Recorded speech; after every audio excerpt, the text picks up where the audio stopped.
11 novembre aujourd'hui sur Énergie 98.9. Mon nom est Jeff Fillion avec les boys. Ma gang de pas bons. Je les salue, je les adore. Jerry, Nick et Dom. Un peu plus tard, un de nos chums également, Yann Sénéchal, va se rejoindre à nous sur Énergie pour parler On parlait du Québec et des jobs. Mais aujourd'hui, 11 novembre, 11-11, 1-1-1-1. Hein? Le 11 novembre, c'est une journée spéciale. C'est une journée où on se souvient, puis où on est reconnaissant pour les gens qui ont participé à différentes missions dans le monde, portant nos couleurs et notre drapeau.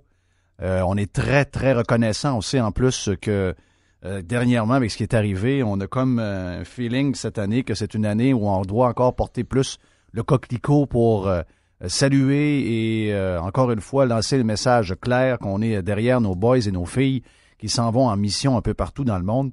Et on a une petite pensée spéciale en ce moment pour nos boys de Cold Lake en Alberta avec leur équipe respective qui sont en train de botter des culs du côté du Moyen-Orient avec leurs vieux F-18. Les Crazy Canucks sont en train de faire la job là-bas. Et pour saluer tout le monde, quoi de mieux que de parler avec notre chum Claude Lavoie qui est, attention, il y a un long titre, là, adjudant-maître à l'École de l'électronique et des communications de l'Armée canadienne. Claude, notre chum Claude est rendu du côté de Kingston. Claude, comment ça va? Ça va bien, toi, Jeff? Ça va très bien. Qu'est-ce qui arrive de beau dans ta vie? Mais ça, t'es partout dans le monde, toi, là. Ah, moi, je suis all over the world. Hey, ça fait 5 ans qu'on s'est pas parlé en ondes. Ça fait 5 ans qu'on s'est pas parlé. Ouais. Mais tu parles moins, là. T'es moins jaseux un peu. Ben, c'est pas parce que je suis moins jaseux. Tu sais, quand je suis revenu de l'Afghanistan, je suis parti 2 ans à Saint-Jean-sur-Richelieu à l'école des recrues. Après ça, je suis revenu à Valcartier comme chargé de projet avec la base à Valcartier. Puis là, mutation surprise à Kingston depuis juillet cette année à l'école. Puis, comment tu trouves ça?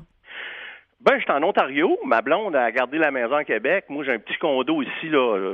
C'est beau. Tu sais, 145 000 de population Kingston. J'étais en Ontario. Le vin est pas cher. Le gaz est pas cher.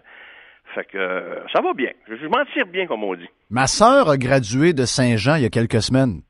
Ah oui? Ben oui, avec toute la patente, là, avec la grande cérémonie, il m'a dit, on était bien fiers d'elle. Elle a passé à trouver ça tough. M'a dit de quoi les gens qui pensent que rentrer dans l'armée, là, c'est juste remplir une feuille de papier. Elle a trouvé ça, elle a trouvé que le camp était quelque chose de vraiment, vraiment tough. Mais à passer à travers, on est fiers d'elle. Ah, ben c'est le fun. Quel métier est rentré? Là, pour l'instant, elle est soldat, mais je pense qu'elle veut s'en aller vers quelque chose là, qui est plus au niveau du contrôle des avions et ces patentes-là. Ah, OK, comme contrôleur aérien, voilà. Exact. Hey, Claude, dis-moi donc comment.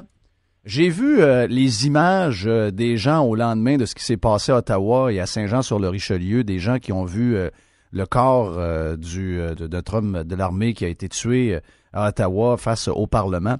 J'ai vu le support via Facebook de gens qui étaient dans ce coin-là. Comment tu files? Es-tu capable de comparer les deux? Le Québec, qui est un peu plus froid, l'Ontario, qui semble très fier de ses troupes. Encore une fois, ça semble être une différence entre le Québec et le reste du Canada. Hein? Je vais te dire quelque chose. De un, suite aux événements, cette année, vente record de coquelicots partout au Canada. Oui, j'ai lu ça. Oui, je vais te dire une affaire, c'est l'enfer. La différence entre le Québec et l'Ontario, c'est le jour puis la nuit, Jeff. Moi, quand j'étais à Québec, je pars en uniforme de la base de Valcartier. Personne te salue. Non, moi, je m'en vais à la maison, premièrement, là, direct à la maison. Je me change, je m'habille en civil comme monsieur tout le monde, puis je m'en vais à l'épicerie, petite bouteille de vin à sac, je m'en vais faire mes affaires, là, incognito. À Kingston, en Ontario, je pars de la base, je vais chercher ma bouteille de vin en uniforme, j'ai la claque dans le dos. Je vais chercher un café au Tim Hortons. Le gars, des fois, ça revient d'abord, il voit que je suis militaire, il dit je vais prendre les deux, il paye mon café. Je vais à l'épicerie. Le monde, il se tasse quasiment de dans la ligne pour me laisser passer. Regarde, c'est le jour et la nuit. Qu'est-ce qui explique ça? Je sais pas. Est-ce que c'est l'effet patriotisme? Puis, écoute, ici, là, Kingston, c'est une ville, faut que tu regardes. Écoute, à Kingston, 145 000 de population, il y a 3 ou 4 légions canadiennes, là. OK? Tu as le collège militaire, là. Tu as l'école qui est ici, sur notre côté, puis tu as un régiment de signaleurs de l'autre côté de la rue. Donc, c'est beaucoup, là, une ville là, concentrée sur le militaire. Tu vois des militaires partout en ville. À Québec, tu vois pas ça. Le monde, le soir du dîner, j'ai été surpris quand je suis venu me chercher un appartement.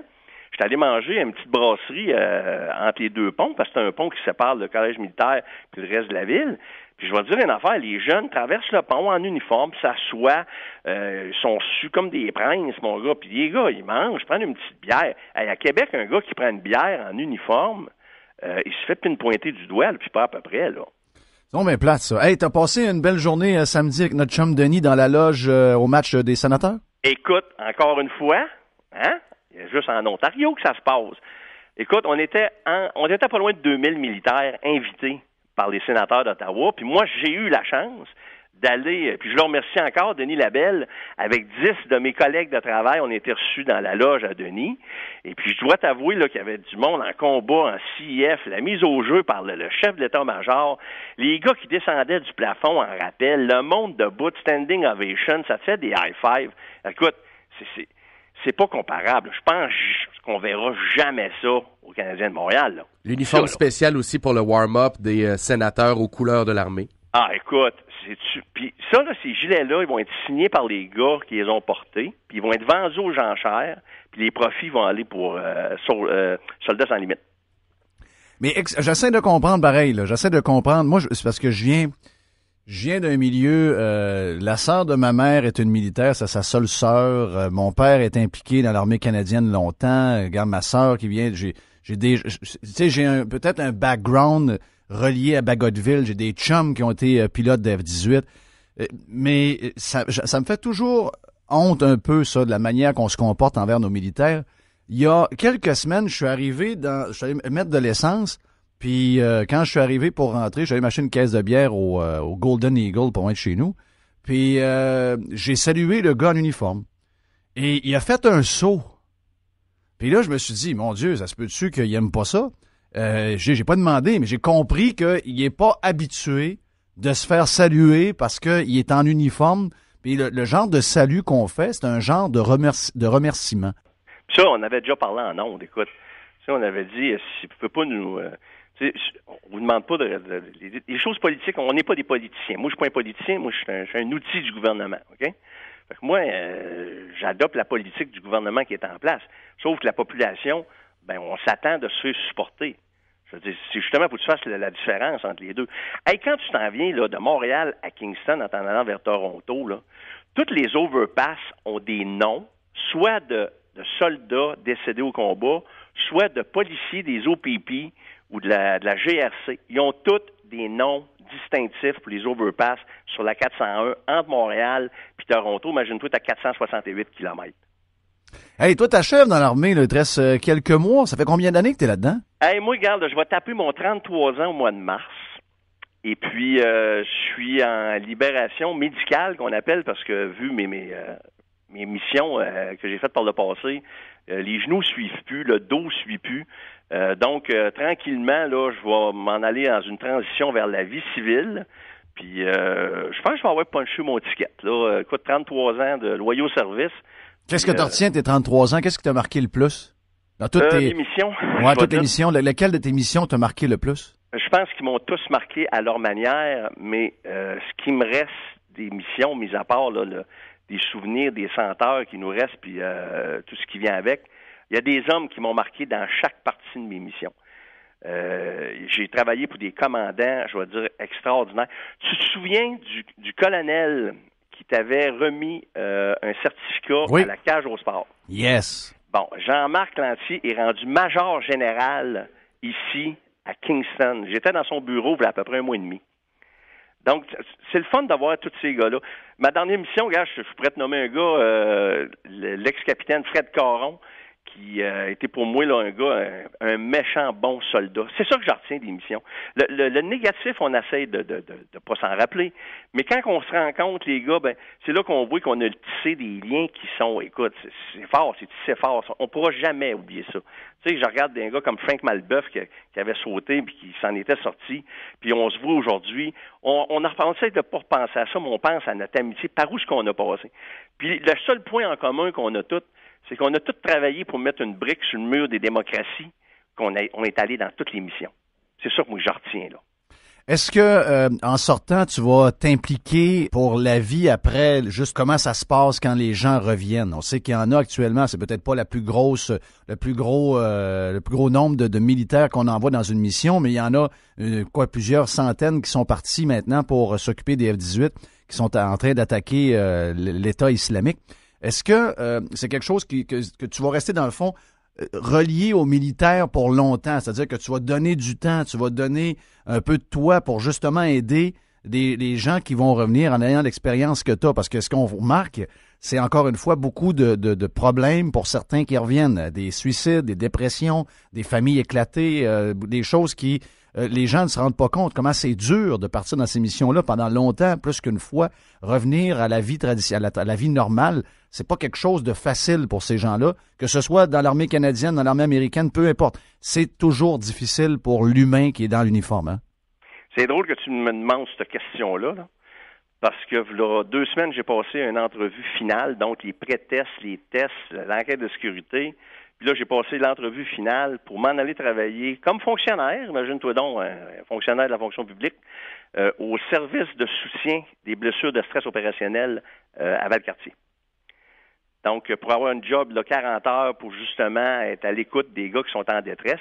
Parce que normalement, là, ça revient. Et tu serais bon là-dedans en plus, Claude. Ah, t'es pas tout seul qui me dit ça. Ben oui, tu serais bon. La madame que j'ai rencontrée il y a 2 ans dans une soirée, quelqu'un, je la connaissais pas, puis elle m'a rappelé 6 mois après, puis elle m'a dit, toi, là, tu as de quoi de spécial, puis elle dit, j'aimerais ça. Puis finalement, je suis allé suivre la formation avec des psychologues, puis des psychiatres, puis des intervenants. Puis finalement, je m'en suis très bien sorti. Puis de là, ils m'ont demandé, ils ont dit, garde, pourquoi tu n'appliques pas sur des postes? Fait que finalement, j'ai appliqué sur des postes. Il y a 2 positions qui vont ouvrir. C'est parce qu'il n'y a pas mieux que toi. Il n'y a pas mieux que... D'abord, tu as cette qualité-là, tu t'exprimes bien, tu communiques bien, tu écoutes bien, tu es un good human being, tu es une bonne personne. Souvent, on essaie d'aller chercher des gens qui sont sortis de l'université, qui ont un cours en telle affaire que ça finit par ologie, mais ils n'ont aucune expérience du terrain et de tout ce que vous avez vécu pendant ces opérations-là, pendant ces missions-là. Toi, tu as tout ça, là. Donc, tu peux pas faire autrement. C'est pour ça que je te posais la question. Je me disais, ce serait tellement naturel quand on voit que ces organisations-là, grosses comme l'armée, qui cherchent du renfort pour aider les militaires qui reviennent de missions un peu spéciales, il n'y a pas mieux désigné que quelqu'un comme toi, Claude, faire ça, là. Ben écoute, le programme se base sur ce qu'on appelle les pairs aidants. Ça veut dire que le gars qui est assis en face de toi, qui probablement a fait des mêmes missions que toi, quand il t'explique qu'il était assujetti à un mortier qui est tombé, le back blast, les poumons y ont collé, l'air, ben tu sais de quoi qu'il parle. Tu l'as vécu. Tu l'as vécu. Ben oui. Fait que c'est la meilleure thérapie. Moi, je me souviens quand je suis revenu de mon 2e tour en Afghanistan, parce que là, il te passe comme d'un genre de machine à saucisse, puis je suis rentré à l'hôpital, puis probablement que c'est une stagiaire en psychologie de 26 ans, belle comme un cœur, qui me demande, puis comment ça a été. Ouais. Là, je me suis dit, wow, le seul bang dans sa vie qu'elle a entendu, c'est une porte d'auto mal fermée, là, tu sais. Fait que je me dis, non, gars, ça va bien, là. Tu sais, il n'y a pas de problème, là. Je suis bien correct, je vais m'arranger tout seul, là, à ce moment-là. Ben, moi, je prends pour Claude. Ça prend un job pour Claude dans ce domaine-là. Les boys et les filles qui reviennent de missions tough dans des gars, c'est des affaires atroces qu'ils vivent, là. Pas se cacher, là.